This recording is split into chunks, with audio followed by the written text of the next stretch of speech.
Assalomu alaykum o'rtoqlar. Biz bugun Tabassum kafesiga tashrif buyurdik. Quyoshchi o'g'limizni Quyoshchi ishchilar bilan tanishtiramiz. Har safar Turkiyaga kelganimizda aynan Down sindromli insonlar shu kafeda ishlaganini ko'rib havas qilardim va albatta men ham o'zim o'g'limni olib kelaman shu yoqqa.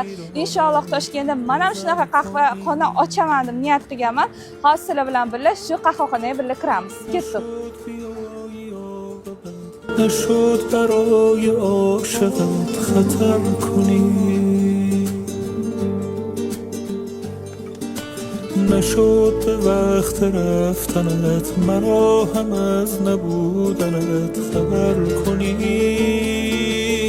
آرام آرام نشستی در دل من ای آشنا، آرام آرام گذشتی از کنارم نامهربانی، وای از این غم بی پایان.